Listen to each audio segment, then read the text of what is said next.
What are underrated websites and what do you use them for? Shows you the content of most removed posts and comments on Reddit. Finally, I can read 80% of the answers in r/askhistorians. I use it for understanding what's happening with the weather and why. I've turned a lot of farmers onto this visualization over the years and most find it incredibly helpful as a part of their overall habit of weather watching. Removed. Removed. Tip of my tongue, it's really effective and has helped me countless times. I always seem to want a word when I'm writing but forget what the actual word is. As someone taking multiple epilepsy meds, this is amazing. Keppra often has a side effect that basically causes language issues that result in a tip of my tongue kind of problem. Better than a thesaurus, I guess. Not only is my edition terrible, it is also terrible. Does a pretty solid job at removing the background of any image. You can even just Ctrl+V, lowers quality a little. Yep, I mainly use online tools for small photo edits. Remove. BG is what helped me make a new photograph required for my school application, while others went to actual studios. I just modified my selfie. Ninite.com allows you to pick and choose from a large selection of commonly used programs like Steam, WineWar, and random other things you need/want while setting up a computer. The awesome part is that once you've selected all the programs you would like, it will simply install them all with no bullshit. No ads, no cost, no boxes, nothing. You get one executable and it installs everything you checked without any of the hassle of going through each program's hoops. Edit. I've been told you can also keep the same. A library of public domain classical sheet music. You can pretty much find any classical music over 100 years old. I stopped buying sheet music when I discovered it. Plus, it is pretty easy to send music to students during e-class in lockdown. Edit. Wow, thanks guys. I'm glad my information helped some people. Naturalreaders.com. It's basically a text-to-speech site that lets you copy and paste passages into a text box and then the computer will read it back to you. I use this when I need to type out papers, short stories, or any other lengthy piece of writing as a way of proofreading. It is nice to use this way because then you can hear your errors read aloud.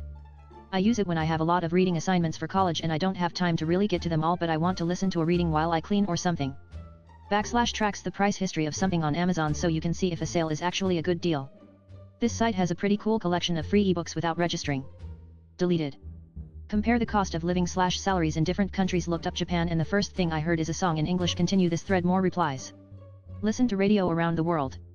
There's also, which lets you view out people's windows from around the world. Edit. As several users have pointed out, the videos on the site aren't live feeds, but hopefully you'll still find it interesting anyway.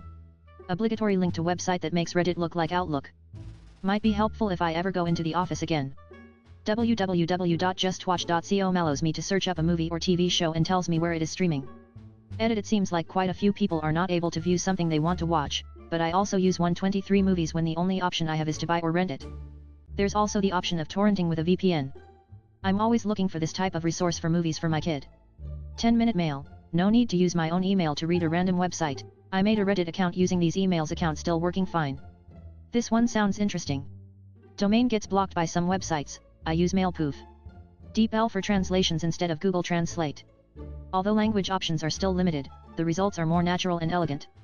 I'm a bilingual Chinese/English speaker and use this whenever I can't remember how to say a phrase in the other language. What is clearly a scam but is so normalized people don't notice. Ink cartridges. Printer companies make barely any profit off of actual printers, they're just vessels to make you buy unreasonably priced cartridges. Hey, please print this document in black and white. Fuck you, give magenta. Yeah, if I ever need something printed out, which is super rare, I just go to a print store or something. A lot of documents are also just PDFs now, so I'll just sign it on my tablet and email it back. They never seem to care. The diamond industry, specifically as it relates to jewelry. Everything that the average person knows about it stems from propaganda and advertisements created by De Beers. They aren't rare, they aren't worth what you pay for them, they don't appreciate in value and are a terrible investment. They aren't special. My great-uncle worked for De Beers as a diamond courier, bringing them from SA to London. They artificially restricted the amount of diamonds they send out so as to inflate the price.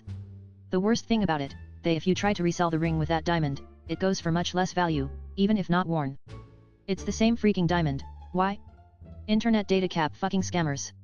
We're living in our RV, and unlimited cellular internet is a fucking fraudulent lie. They all throttle your speed and deprioritize your data packets for using too much of your unlimited data.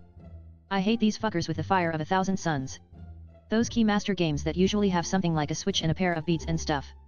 I work part-time at an arcade and you physically cannot win a prize until the machine has taken its retail equivalent in cash. Is there any hacks to win this stuff? Kin confirmed. I worked at an arcade and this was blatantly explained to me by the manager. Some of the machines I had, mostly the giant crane machine we had, would just shut off if it didn't make a certain amount of money at a certain point. Printer ink. Buy a laser printer. Expensive upfront $100 to $700 but pennies in the long run, compared to inkjet. Most come with scan/copy/fax features which come in handy in the work from home era. Edit, fixed spelling, added more tips, thanks for the flair. Printer companies often sell their low to medium end printers at a massive loss because they know they'll profit of just a couple of ink purchases. I just paid for the privilege of setting up my router. My cable company recently started trying to charge me for my router, which I own. I got a notice saying, "We noticed an error in billing and we will be charging you for the equipment rental starting in December." The fuck you will. I have every receipt from every cable or phone transaction I've ever done for that exact reason. I paid outright for my routers so I would not be renting their shitty equipment at $12/month. Now they want to charge me for my own property. After receiving that notice, I hopped right on to customer service to get it resolved, and they directed me to their loyalty department because they could best handle it over there. I cut off the conversation and just cancelled my service. Cable companies are pure scum. Who and for what routers so the rest of us can stay the hell away from them? Oh geez, me too. I had never run into that before. Bottled water, like Dasani, especially in places like an amusement park that markups the price a shocking amount. Also, the average markup of bottled water is 4,000%, which is fucking outrageous. BC water is literally free most places. I'm fuzzy on the details, but Warped Tour got in a lot of legal trouble here in Canada because of water. They were in the habit of taking any water bottles or drinks from you when they checked your bag at the gate. Then you get inside and everything costs money. The energy drinks and pop cost less than the water, so most people would buy those instead. One woman bought energy drinks all day because it was a hot summer day, and she wanted to save money for merch. She had a heart attack and died. Now they aren't allowed to confiscate water at the gate. Not to mention the environmental impact of bottled water. They'll put some slogan or story about their eco-friendliness on the bottle, but we all know everyone's just throwing them into the regular garbage. Payday loans. I used to work as a debt collector for a payday loan company in the UK. I was not a very good debt collector. People used to find out about the various loopholes that stopped interest being added really easily. I worked there just before Christmas. It is the job that made me go back into education. Because my soul. I was a manager at a hospital. A lot of the folks that worked would use them weekly. Essentially get their paycheck, turn around, pay it off, take out a new loan on repeat. I hated to see it, so we paid for financial coaching to the staff to hopefully get them away from the scummy practices. Back to base security system monitoring, huge scam. My smart home security system alerts me faster than ADT ever did. Biggest offenders: when you don't answer the call, they will send out someone and will charge you a fee, and every time your system messes up, it will send false error codes to the monitoring station, which they will charge you a huge fee to fix. And oh, if you want to disconnect it, the guy I spoke to from ADT was going to charge me $250 call out plus $50 for every 15 minutes he was at my house, and the job would have taken at least an hour. They said, they may need to go into the roof. No, I just called a security installation electrician and he said $50 call out and $30 for every 30 minutes he was there, but that was depending on the type of job. He was at my house for 5 minutes. Power off, remove power wires from control box, *, protect the wires so it is safe, replace cover on control box. Done. He only charged $50. Compared to ADT's service, which would have cost about $450 *, ADT hardwired it into our power system without telling us what circuit they plugged into. Basically one flip of a switch outside and the system turns off. Edit. Jesus Christ, 1000 upvotes. I guess people really don't like ADT or those companies. I work at an insurance CO. We had an insured pay extra for sump pump warning. Warning didn't work, basement flooded. ADT said, oh well, our contract says that's not our fault. Why pay for a feature when there are no consequence to the company for failing to provide said feature? We in my childhood neighborhood were all done with it when a woman got raped and murdered in her own home a few blocks away, and ADT didn't even send a signal to the police for help. She'd had their service for 10 years and never missed a payment. A neighbor found her body 3 days after the event. Edit. He broke in through a back window and was armed with a gun, a hunting knife, and a rape bag, ligatures / bindings, the whole nine. They caught the guy who did it and he is now on death row. As an electrician apprentice, holy fucking shit, that's scarily easy to make seem like nothing is wrong with your house. You'd think that bitch would be Rubik's cubed all throughout the box to guarantee power to it. Might as well label the breaker as robbers get out of jail free switch, lol. Every single person on the internet that sells some sort of millionaire education, it's all bullshit. Every single one of them. They are all fucking liars. Most of them are not even rich to begin with. They fake it enough that some idiots buy it. You are customers to them. Nothing more. You want to be a millionaire? Buy my book and I'll tell you how. You buy the book and it says to start a website selling a book on how to be a millionaire.